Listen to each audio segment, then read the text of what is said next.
मुझे अपना के मुझे फिर से पराया क्यों कर दिया माँ?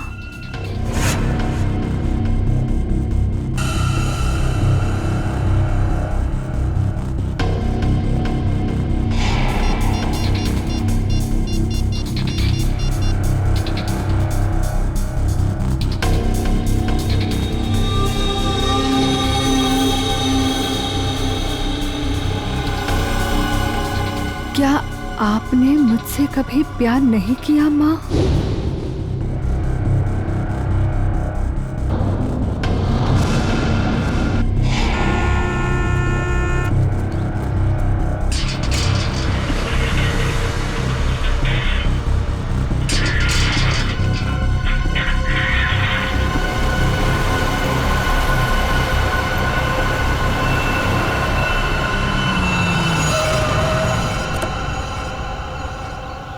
नमस्ते मैडम जी। नमस्ते।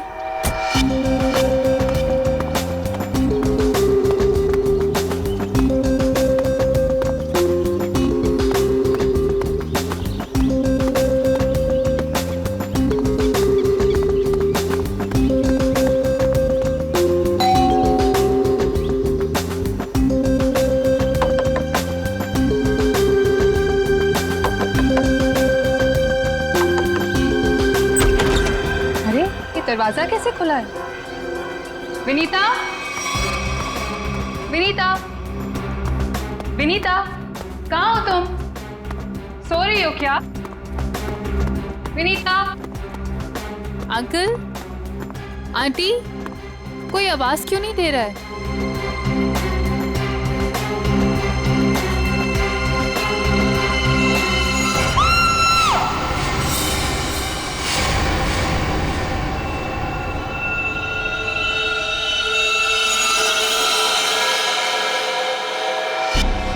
काफी खून बहा है सिर से,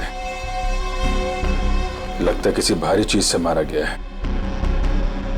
सर बाथरूम में ये लोहे का रॉड मिला है सर, इस पे ताजे खून के धब्बे हैं। हो सकता है इन दोनों को मारने के लिए इस रॉड का इस्तेमाल किया गया है। उंगलियों के निशान मिल सकते हैं इस पे, संभाल के रख दो।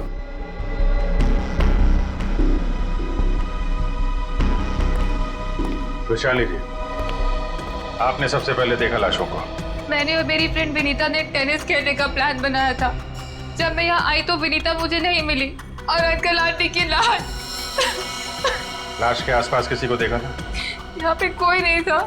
और बाहर का दरवाजा खुला हुआ था? जी, पर मुझे विनीता की फिक्र हो रही है क्योंकि उसका फोन सुबह से बंद आ रहा है। विनीता का कोई फोटो है आपके पास? फोटो तो ये रही। वंश सर, ये फोटो सब चेक ना किया और पुलिस स्टेशन में भेजो, इसकी जान को खतरा हो सकता है। सर। और आप हैं यहाँ के वॉचमैन। वॉचमैन का मतलब समझते हो? घर का रखवाला। ये रखवाली की तुमने अपने मालिक और मालकिन की? कैसे कहूँ साहब, अब तो ये बोझ पूरी जिंदगी मेरी आत्मा पर रहने वाला। तुम्हारे रहते हुए खूनी अंदर आया तो आया कैसे? ये बात तो मेरे लिए भी पहेली बनी हुई है। ऐसी पहेली सुलझाना सीआईडी को अच्छी तरीके से आता है। प्लीज साहब, मेरे बाबूजी से इस तरह बात मत कीजिए, ये दिल के मरीज है और अगर इन्हें कुछ हो गया तो मेरा क्या होगा? चुप कर, माफ करना साहब, मेरा बेटा है, मुझसे बहुत प्यार करता है। चल जा, बाहर जाके बैठ। कल रात विनीता घर पे थी? हाँ साहब, वो घर पे ही थी, मगर रात को देर से आई थी। 2 बजे घर पे आई थी वो। और वैशाली जी, आप कितने बजे आए? सुबह 8 बजे। मतलब विनीता यहाँ से रात 2 बजे से सुबह 8 बजे के बीच में गई है? नहीं गई साहब। नहीं गई है तो घर पे कहाँ है? तुम ड्यूटी पे कितने बजे सो रहे थे ये बताओ? नहीं साहब, हम बिल्कुल नहीं सोए। सोने की बात तो दूर, हमने सेकंड की झपकी भी नहीं ली। तो क्या वो खूनी आसमान से उड़ के इस घर में आया? हाँ? वैशाली, एक बात बताओ, विनीता के परिवार वालों की किसी से कोई दुश्मनी थी? मुझे इस बारे में कुछ नहीं पता। अच्छा, विनीता के बारे में आप हमें और क्या बता सकती हैं? विनीता मुझसे अपने सारे सुख दुख बांटती थी, बस उसे अपने अनाथ होने की हीन भावना महसूस होती रहती थी। एक मिनट, आपने कहा कि विनीता अनाथ है? अंकल आंटी ने उसे गोद ले रखा था। अच्छा, विनीता का सुरेश जी और उनकी पत्नी के साथ कैसा संबंध था? बहुत अच्छा था, जैसे कि उसके सगे माँ बाप हो। पर विनीता से वो एक ही बात से नाराज होते थे। कौन सी बात? रोहन। ये रोहन कौन है? वो सुरेश अंकल के दोस्त धनराज जी का बेटा था। उससे विनीता बहुत प्यार करती थी, पर इन्हें ये रिश्ता जरा भी मंजूर नहीं था। रोहन ठीक आदमी नहीं था क्या? एक नंबर का शराबी। उसकी शराब पीने की लत की वजह से उसके माँ बाप ने उसे जायदाद से बेदखल कर दिया था। शराब पीने के बाद उसे कुछ भी होश नहीं रहता। एक बार तो उसने मेरे सामने इतना बड़ा ड्रामा क्रिएट किया था। विनीता दरवाजा खोलो, खोलो दरवाजा। मैंने कहा दरवाजा खोलो वरना मैं दरवाजा तोड़ दूंगा। रोहन, मैं तुमसे अभी कोई बात नहीं कर सकती, प्लीज चले जाओ यहाँ से। मुझे अभी बात करनी है, मुझे इसी वक्त बात करनी है। खोलो दरवाजा, खोलो। साहब बिटिया ने मना किया ना, वो आपसे नहीं मिलना चाहती है, आप जाइए यहाँ से। विनीता, ये क्या कर रही हो? दरवाजा मत खोलो। मुझसे इस तरह से बात करने वाला चला। हाँ विनीता, तो तुम्हारे पापा एकदम सही कह रहे हैं। अभी वो होश में नहीं है, दरवाजा मत खोलना। और अच्छे से समझा दे कि दोबारा मुझसे पंगा ना ले। हट विनीता। ये क्या ड्रामा लगा रखा है रोहन? चलो अभी चलो यहाँ से। अरे और माफी मांगो इनसे। सॉरी सॉरी वॉचमैन अंकल, मुझसे गलती हो गई। ये मेरी बदतमीजी की कीमत। दारू पी के तुम कुछ भी करते हो ना, कुछ भी बकते हो। चलो यहाँ से, चलो रोहन। हो सकता है इस रोहन ने शराब के नशे में आके सुरेश जी और उनकी पत्नी का खून कर दिया, और फिर विनीता को अपने साथ लेकर चला गया। इस रोहन का नंबर है आपके पास? हाँ, नंबर तो है मेरे पास। 1982345561।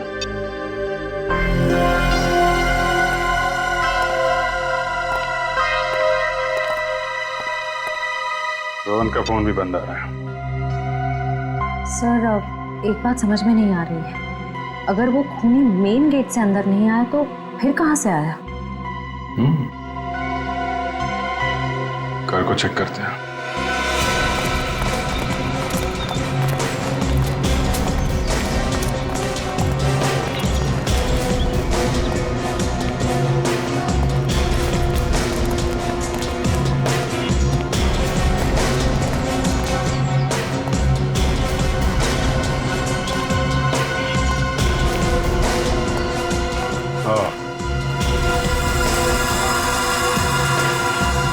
ये देखा?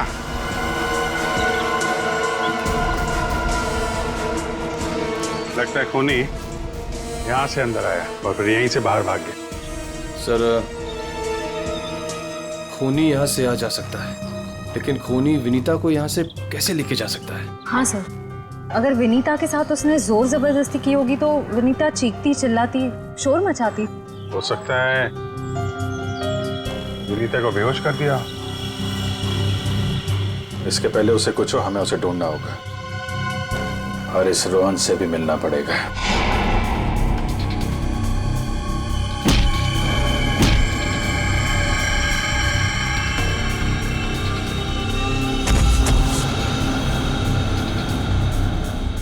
सर, अभिजीत सर ने रोहन का यही का पता बताया।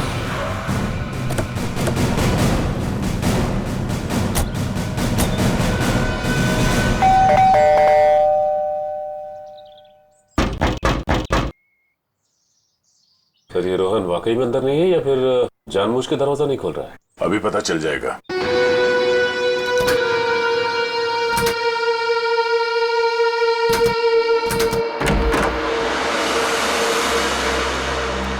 हो सकता है उसने विनीता को यहीं कहीं छुपा के रखा हो।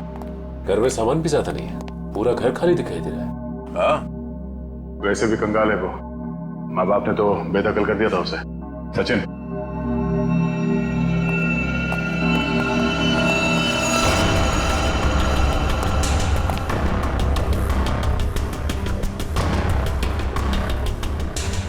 सर, यहाँ तो कोई भी नहीं है, ना ही विनीता और ना ही रोहन।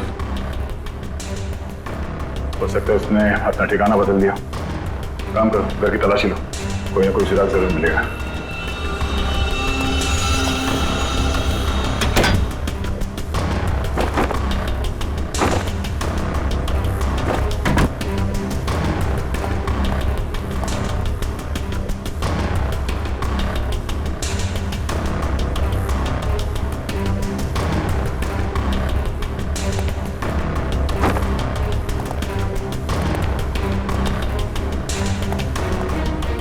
तरफ किताबें ही किताबें पढ़ी।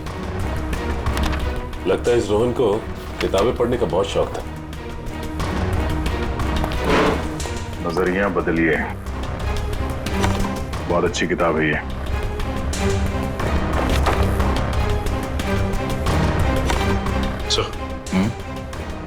ये देखिए, इस डस्टबिन में ये दस्ताने पड़े थे। लगता है किसी ने अभी भी जलाया। मतलब इन दस्तानों का इस केस से कुछ लेना देना है।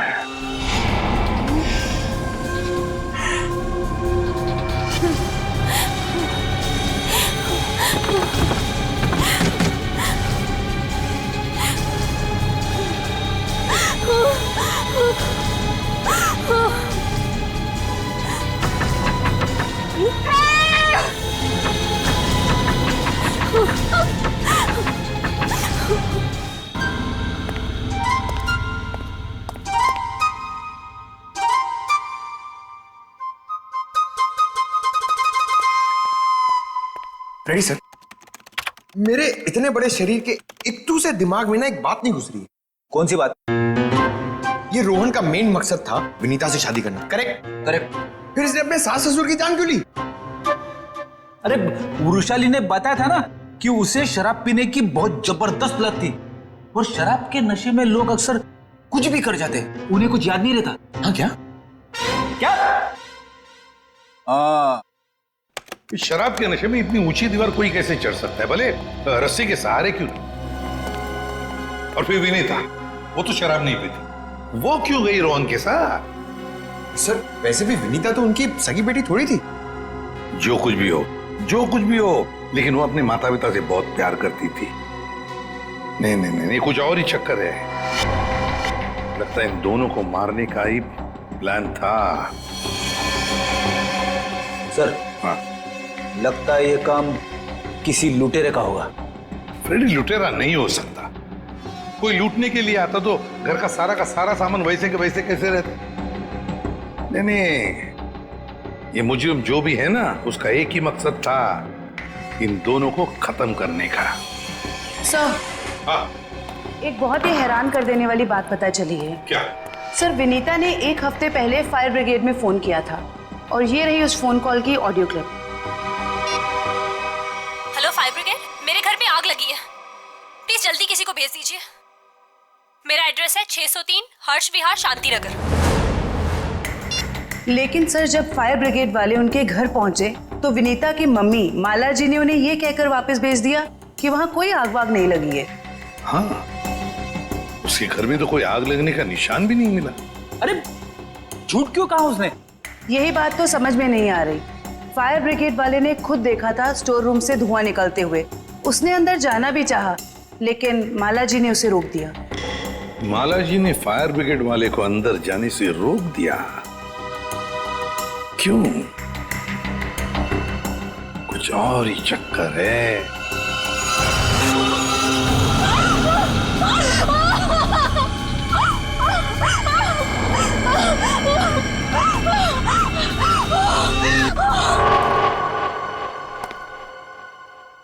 छान मारो इस जगह को अच्छी तरह से, कुछ ना कुछ जरूर मिलेगा।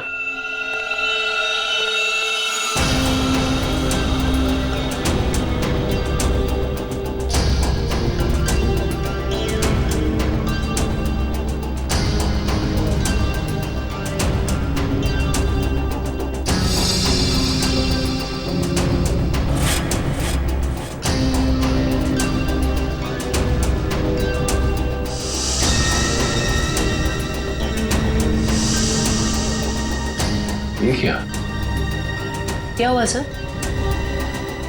सीलिंग पे पेंटिंग बनाई। बड़ी ही अजीब बात है। देखते हैं।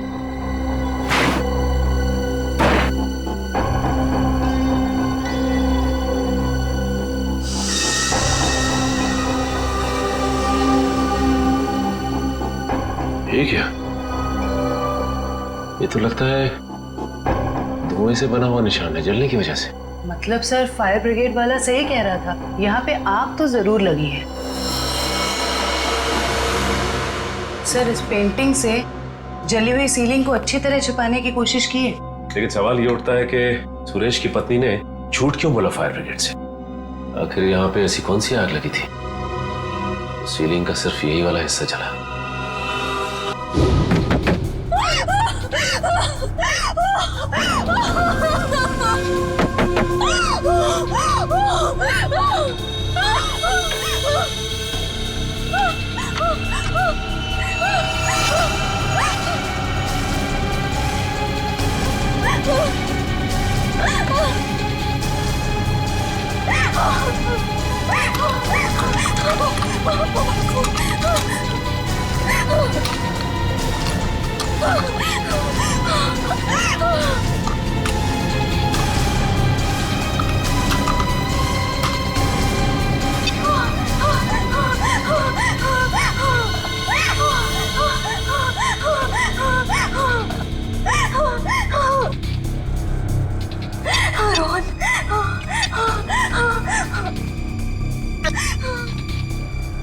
रोहन फोन क्यों नहीं उठा रहा?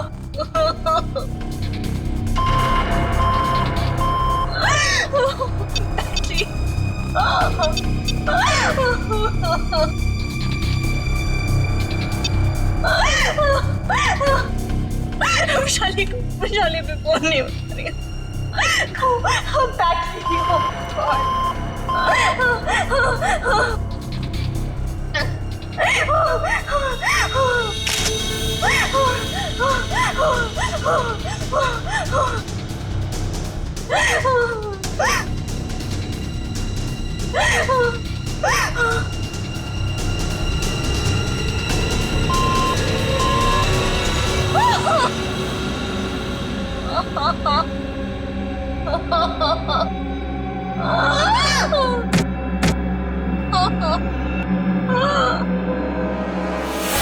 बस मौत रात को 1 बजे से 3 बजे के बीच में हुई है।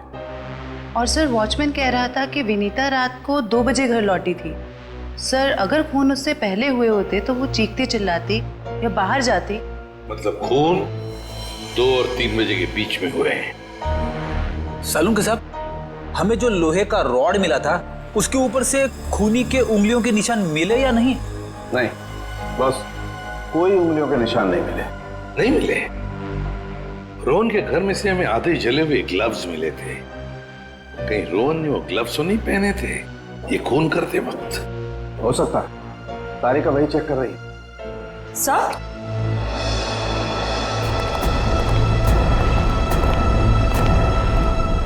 सर ये खास किस्म का सॉल्यूशन है, इकोडेल्पाइट नाम। अगर मैं इस सॉल्यूशन को इन दस्तानों पर डालूं तो इन दस्तानों पर जो कुछ भी लगा हुआ होगा वो अलग हो जाएगा। अरे वाह, फॉरेंसिक टेक्नोलॉजी कहां से कहां पहुंच गई है।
अरे इन पे तो खून लगा है, देखते हैं किसका है।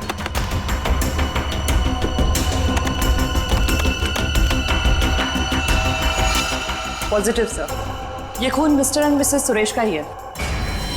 मतलब सर ये खून रोहन ने ही किया है? एक मिनट बोलो।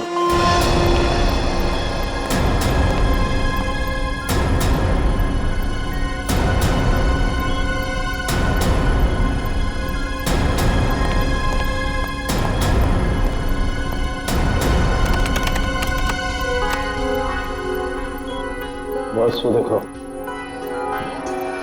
दस्तानों पर ये जो दिखाई दे रहे हैं ये रस्सी के रेशे।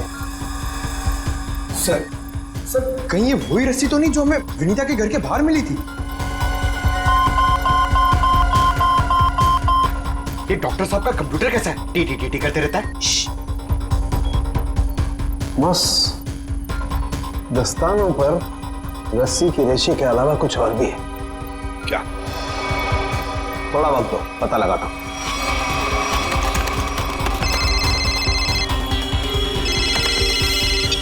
हाँ श्रेया, ठीक है। क्या? सर विनीता का फोन थोड़ी देर के लिए ऑन हुआ था, उसके घर के बिल्कुल करीब। और सर उसने सोशल नेटवर्किंग साइट पे अपने दोस्त को एक SOS मैसेज भी भेजा है। श्रेया मुझे लिंक अभी भेज रही है सर। ये देखिए सर। मैं घुटन से मर रही हूं, प्लीज मुझे बचाओ। Vinita, my God.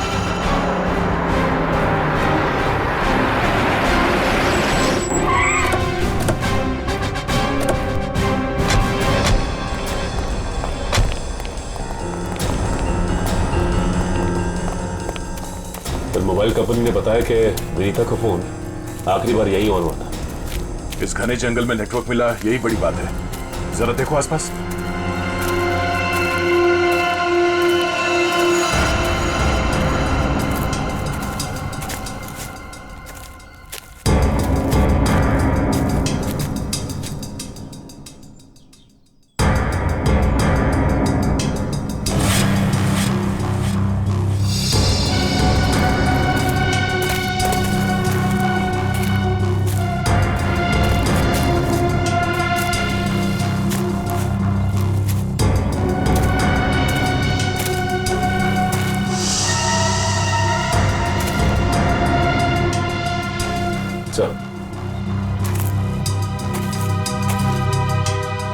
सामने झोपड़ी दिखाई दे रही है।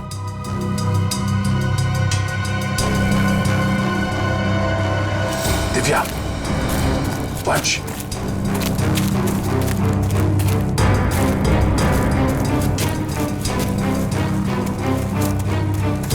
चौकन्ने रहना।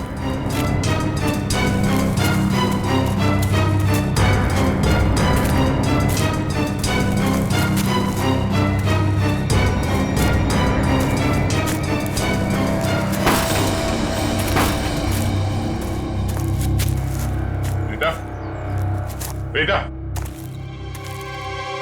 तो तलाशी लो।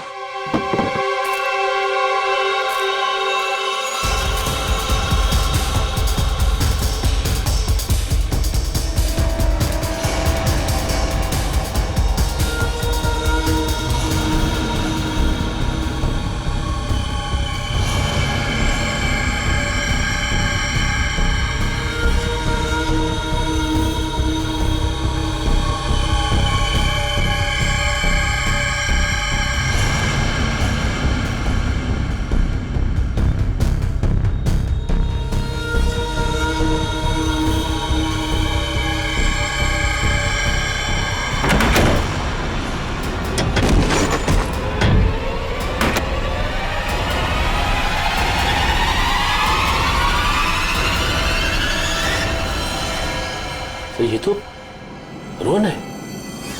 सॉरी वॉचमैन अंकल, मुझसे गलती हो गई।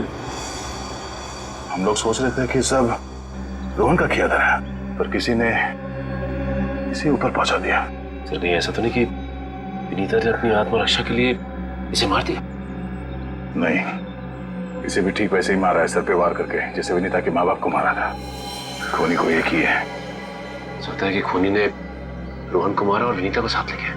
हो सकता है, ये भी हो सकता है कि वो यही कहीं आसपास हो। तो देखो,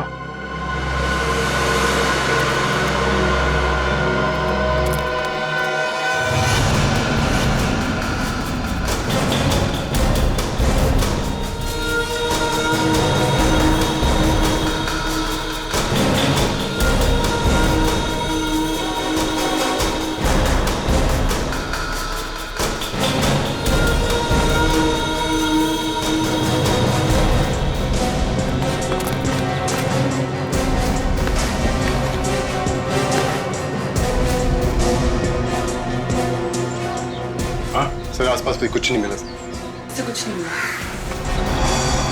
सर ये देखिए, फावड़ा और कुदाल।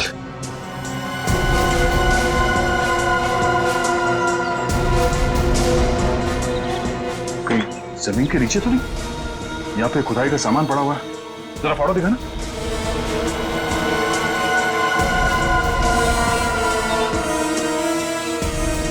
इस फावड़े पे गीली मिट्टी लगी हुई और ये पत्ता।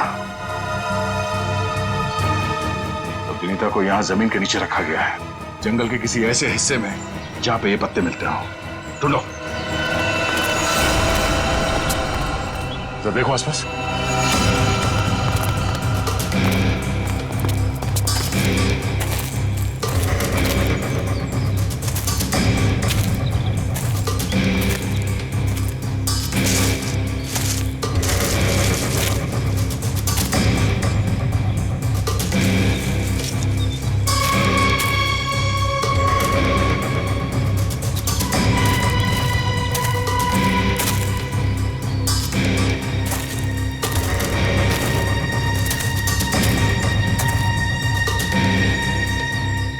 सचिन, वंश, दिव्या,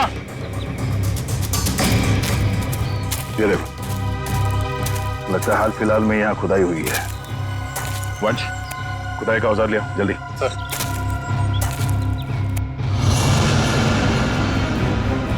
गुड, यहाँ पे खोदना शुरू करो।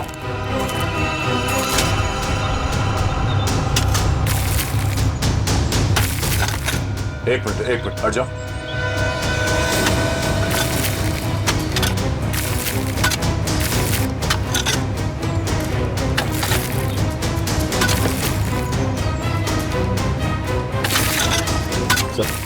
हाँ? कुछ है। एक मिनट, खोदा बंद करो, हाथ से निकालो।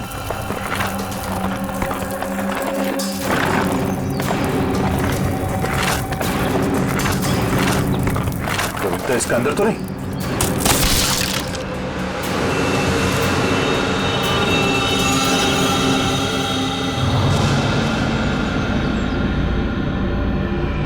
विनीता! ओह नो, सांसें धीमी चल रही है, इसे अस्पताल ले जाना होगा। निकालो उसको बाहर जल्दी। हाथ दो, निकालो बाहर, निकालो। पैर पकड़ो उसके। चलो।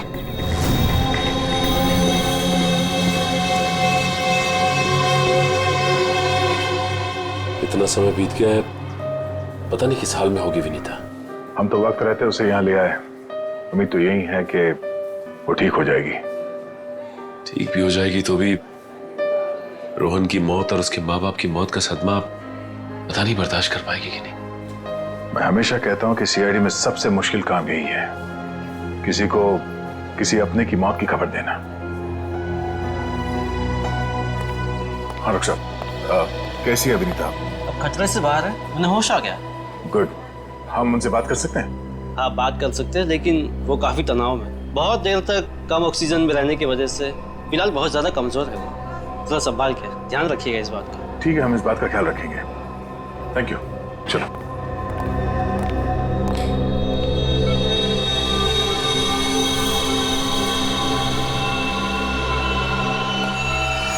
अरे नहीं नहीं नहीं, लेटे रहो, आराम करो।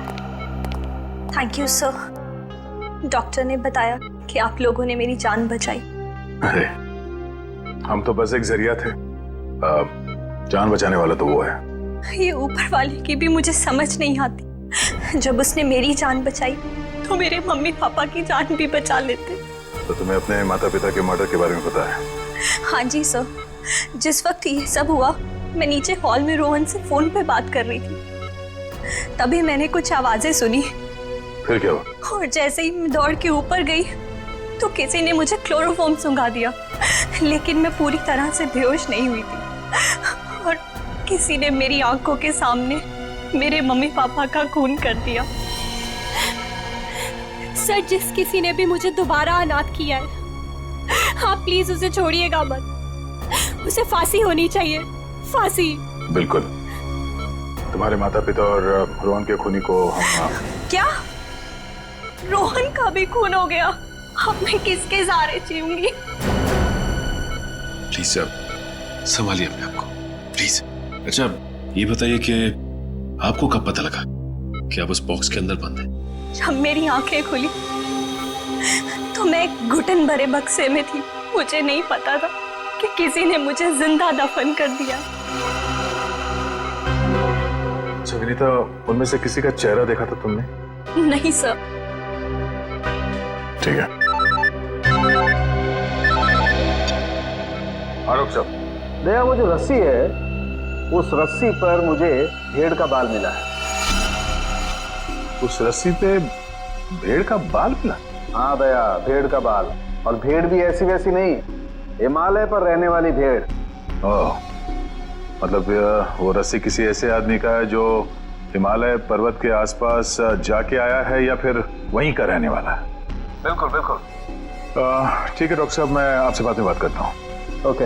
अच्छा हाँ दया, विनीता कैसी है? ठीक है, होश आ गया उसे। गुड गुड, चलो ठीक है फिर, बाय। Okay sir. विनीता, ये बताओ कि तुम्हारे आसपास में कोई ऐसा आदमी है जो हाल ही में हिमालय जाके आया था क्या, या फिर वहीं का रहने वाला हो जो यहाँ पे आया हो? सिर्फ हिमालय पे नहीं, नेपाल भी गए थे मम्मी पापा। अच्छा, कब की बात है? 1 महीने पहले की। वो खुद से वहां गए थे या ये ट्रैवल एजेंट के जरिए टूर पैकेज में? टूर बुक करवाया था सर। इससे उनके पैसे भी बच जाते थे और उनके नए दोस्त भी बन जाते थे। लेकिन उन्हें नहीं पता था कि ये टूर उनकी जिंदगी का आखिरी टूर होगा। संभालो अपने आप को। विनीता, हमें उस ट्रैवल एजेंट का नंबर चाहिए। सर, विनीता के माता पिता के साथ जितने भी लोग नेपाल गए थे उन सभी से पूछताछ कर लिए। तो क्या पता चला? सर, नेपाल में एक अनाथ आश्रम है। सुरेश जी और माला जी जब भी नेपाल जाते थे वो इस अनाथ आश्रम में जरूर जाते थे। बानवीर संस्था। विनीता को भी तो यहीं से गोद लिया था माला और सुरेश ने। जी सर। हाँ, देखते हैं जरा इनसे बात करके। हेलो, देखिए मैं एसीपी प्रद्युमन बोल रहा हूँ सीआईडी से, या मुंबई। अच्छा देखिए, मुझे माला और सुरेश के बारे में कुछ इंफॉर्मेशन चाहिए। हाँ हाँ, वो 1 महीने पहले आपके यहाँ आए थे ना? अच्छा अच्छा, तो प्लीज एक काम करेंगे आप, वो फोटोग्राफ्स हमारे सीआईडी के वेबसाइट पर मुझे भेज देंगे आप? Okay, thank you. क्या हुआ सर? किसकी तस्वीरें मंगवाई आपने? विनीता को गोद लेने से पहले सुरेश और माला ने इसी अनाथ आश्रम से 1 साल पहले एक लड़के को गोद लिया था, गोविंद नाम में। गोविंद, लगता है फोटोग्राफ्स आ गए।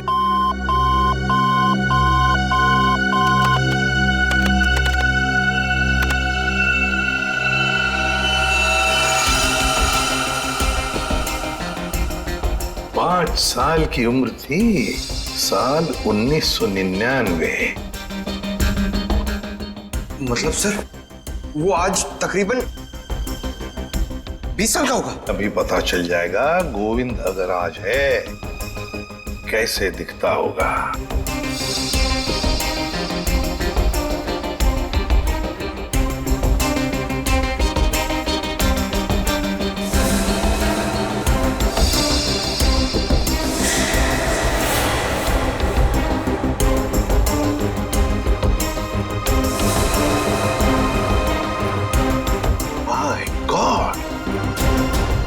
माय गॉड, ये गोविंद है।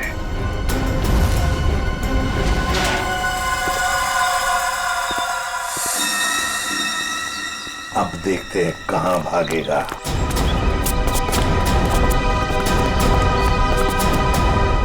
ठीक है सर, हमें देख के अंदर भाग गया है। जब गीदड़ की मौत आती है तो वो शहर की तरफ भागता है, मगर ये तो अंदर भाग गया। मगर सर, वो अंदर की तरफ क्यों भागा? वो तो पकड़ा जाएगा।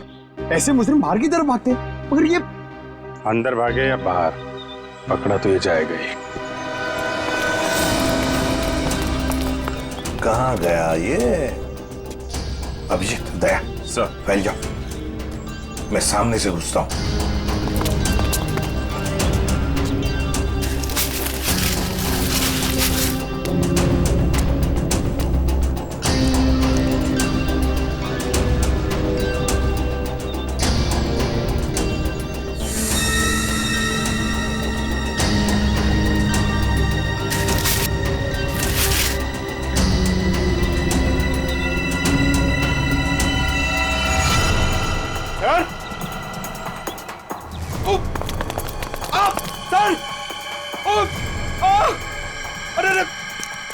क्या हुआ? सर खुजली हो रही है सर।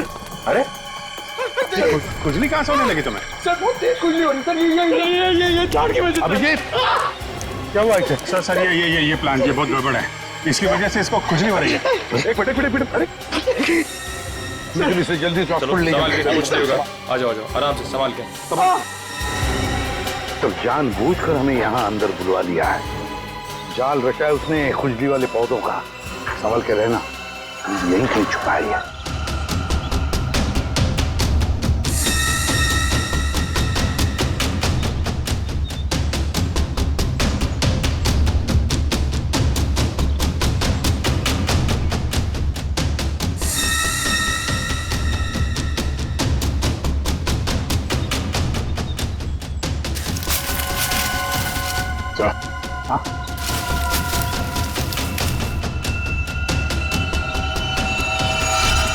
चलो वहां देख लो, बहुत बना लिया पौधों को हथियार।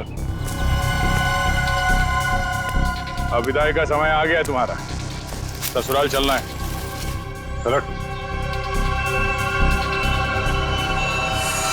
प्लीज साहब, मेरे बाबूजी से इस तरह बात मत कीजिए।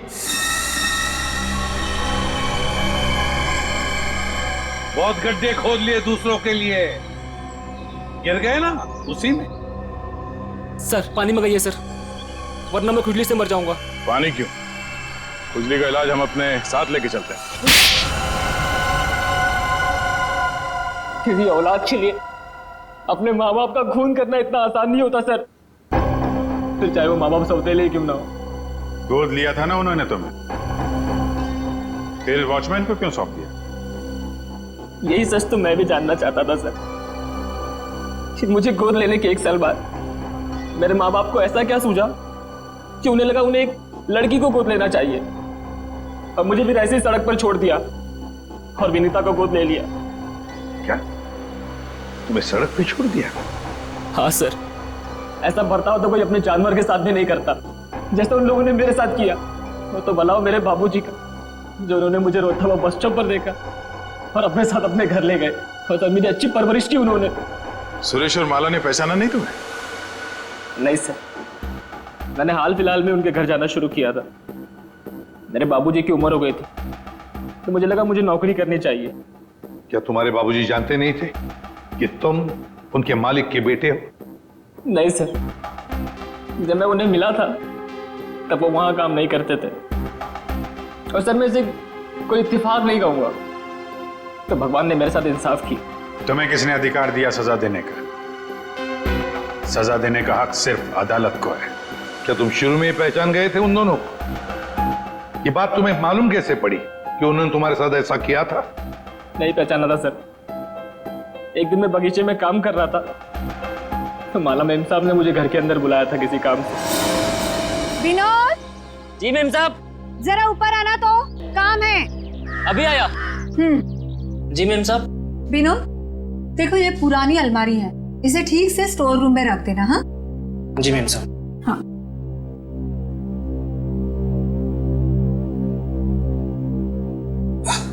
क्या हुआ विनोद, बहुत भारी है क्या?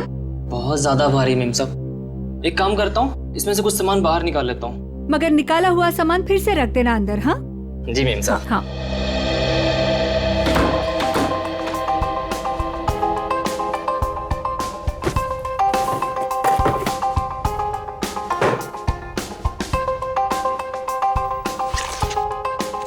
कितनी प्यारी प्यारी ड्राइंग्स हैं।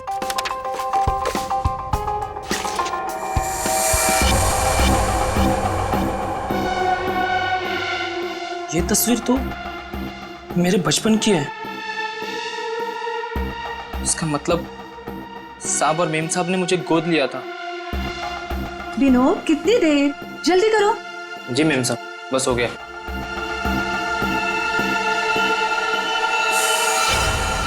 और फिर तुम नेपाल गए सच्चाई का पता लगाने? हाँ सर, और जब मुझे सच का पता चल गया तो मैंने पूरे परिवार के नाक में दम करना शुरू कर दिया।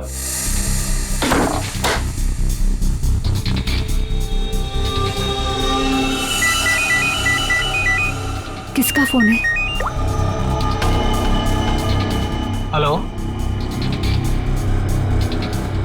हेलो, अरे जवाब क्यों नहीं दे रहे हो? हेलो, कौन है? ऐसा क्यों किया? कौन बोल रहा है? आपका बेटा। बेटा? क्या? बताइए, ऐसा क्यों किया? मुझे अपना बनाकर फिर से अनाथ क्यों कर दिया? देखो, ऐसी बातें फोन पर नहीं होती है। आमने सामने मिलो, फिर बैठ के बात करते हैं। बताइए कहाँ मिलना है? मेरे घर। ठीक है, पहुंच गया।